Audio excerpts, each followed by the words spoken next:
que c'est complexe. Il y aurait beaucoup de questions à poser à partir de votre livre que je conseille à tout le monde d'ailleurs. Ce serait quand même plaisant d'évoquer ici un peu Noël Corbu et le fait qu'il a refait les chemins de la baie en se travestissant. C'est ça. Donc, il faut dire que la famille Corbu, en particulier, comment il s'appelle Noël Corbu a fait beaucoup pour lancer l'essor touristique de Rennes-le-Château. C'est lui qui fait paraître un article qui va durer 3 jours sur la dépêche de midi dans les années 65.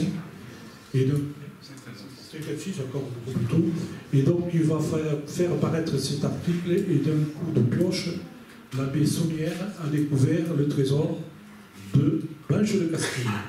Et donc, c'est à partir de ce moment-là que la France qui s'est veillée au tourisme, parce qu'il faut dire que jusque-là, la 2 chevaux, la 4 chevaux, l'ancienne traction, il n'y avait pas beaucoup de monde qui montait à Rennes, mais tout de tout, on s'est trouvé surpris parce que dès l'apparition de ces articles, beaucoup de questions se sont posées.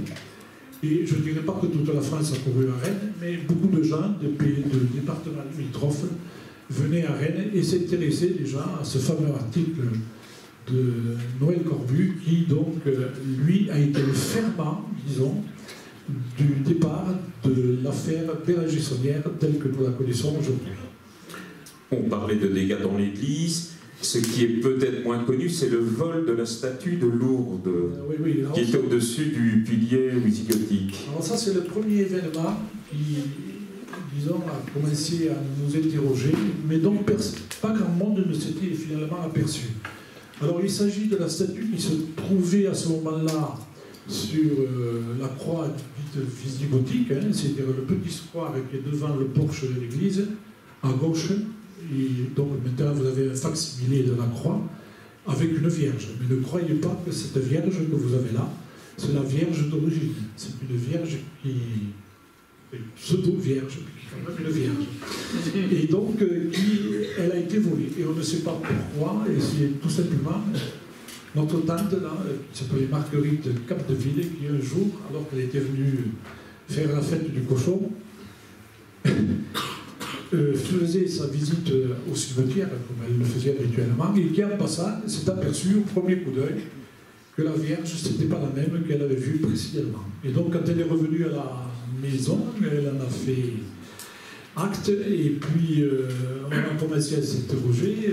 Ma mère, a commencé à tourner en rond. Mon père, pour échapper à la conversation, c'était lui. Et donc, finalement,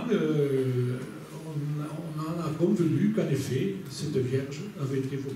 C'est le premier acte qui nous a commencé à nous dresser contre les premiers chercheurs. Voilà. Alors, on parlait d'un instituteur tout à l'heure, un autre où le lapsus comique, René Guilhem, qui est hébergé, lui, chez Marie, et qui porte un regard méconnu sur Béranger-Saunière. Oui, tout à fait. René Guilhem. Il y a ceci de caractéristique, c'est que le lien que j'ai avec René Guilhem, il est tout simple. C'est que lorsque j'étais collégien au collège de Limoudon, c'est lui qui était la personne qui était chargée de me faire sortir. Donc, de temps en temps, me parlait de Marie Desnardeaux. Et comment faire un lien entre Béranger-Saunière et notre époque, enfin du moins l'époque 1960, sans oublier Marie Desnardeaux. Marie Desnardeaux, donc j'ai noté quelques traits, elle consentit à me loger et à me nourrir. C'était en 1934. Donc à ce moment-là, Marie Desnardeaux avait 66 ans. Et c'est une dame qui, contrairement à ce qu'on a dit, faisait partie des économiquement faibles de la commune de Rennes-le-Château. Elle vivait d'expédients et avait toutes les difficultés à payer les impôts concernant ce que lui avait laissé, bien qu'il faut faire le point. Béranger-Saunière ne lui avait rien laissé, c'est lui qui avait bâti, mais il avait bâti sur des terrains qui appartenaient à Marie Desnardeaux. Donc finalement, Marie Desnardeaux était propriétaire, même si Béranger-Saunière n'avait pas voulu lui léguer sa propriété, ce qu'il avait bâti. Donc, c'était, d'après ce que me disait M. Guilhem, c'était une petite femme pas très nette dans son amour, vestimentairement parlant, avec un tic qui agitait son visage, méfiante, volubile à la fois, des propos flatteurs et des réticences, promettant d'être mon égérie. Et en effet, il s'est avéré que plus tard, elle va donner des conseils à René Guilhem. Et là, est-ce que c'est justement une habitude qu'elle avait prise du temps de Béranger Saunière, où certes, elle avait dû avoir des responsabilités à prendre du temps de Béranger, et celui-ci avait tellement de gens qui venaient chez lui. Et donc, elle se rétractait, puis elle revenait sur les premières déclarations en désavouant donc ce qu'elle avait dit. Quelque chose de tourmenté et de démoniaque dans son visage. C'est ainsi qu'elle avait l'air de vouloir m'accueillir pour me rendre service, d'où l'alternance de flatterie et de réticence. Je lui dis, comme je suis heureuse d'avoir quelqu'un de jeune et d'instruit pour me tenir compagnie à table, mais je suis fatiguée, il m'en coûte de vous faire la cuisine. Avec monsieur le curé, ça allait toujours bien. Alors, René Guilhem parle des repas que lui faisait Marie Desnardons. C'était un véritable corbeau.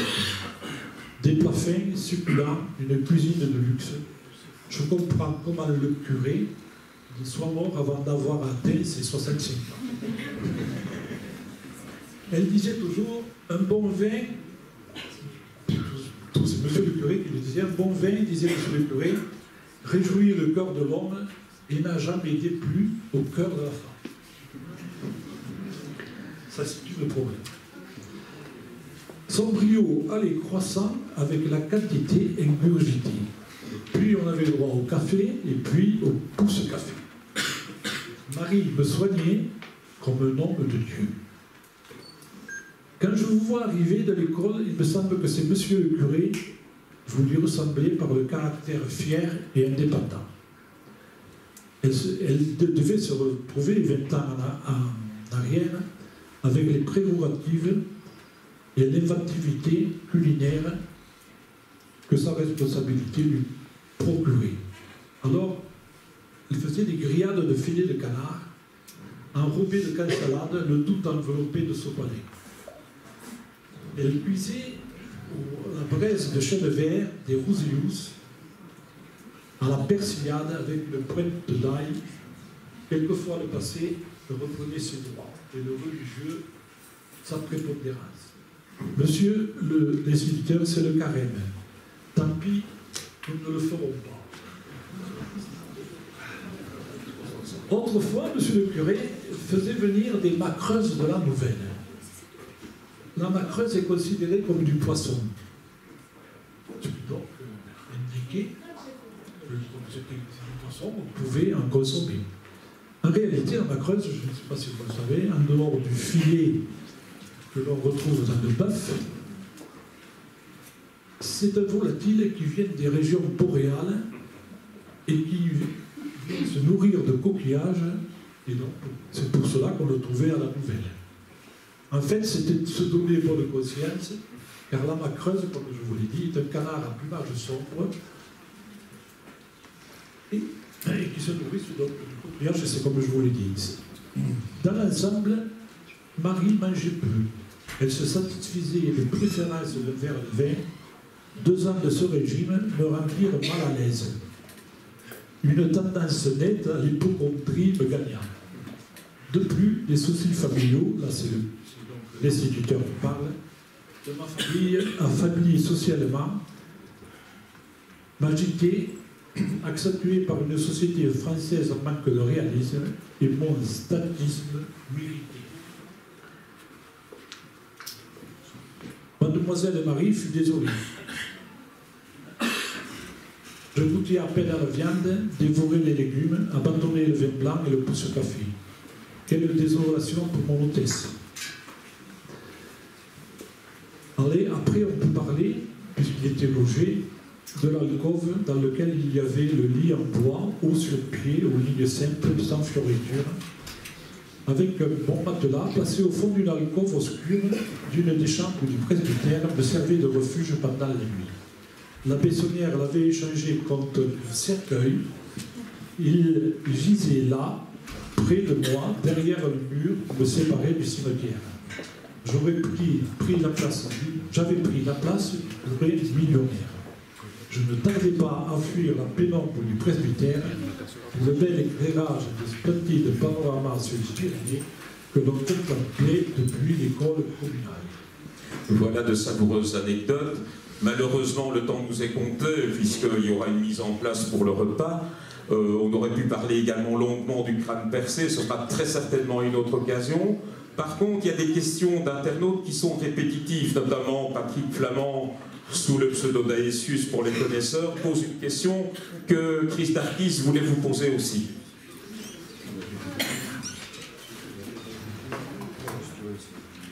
Monsieur Germain Blanc-Delmas, j'aurais une question à vous poser.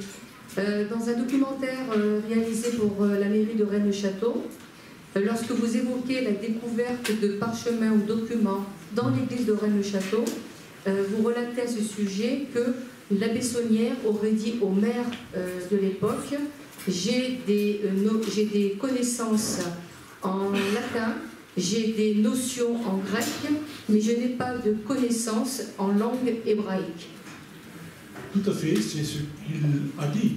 Mais après tout, ça n'engageait que lui. Il a dit ça à monsieur le maire, peut-être pour se débarrasser de lui.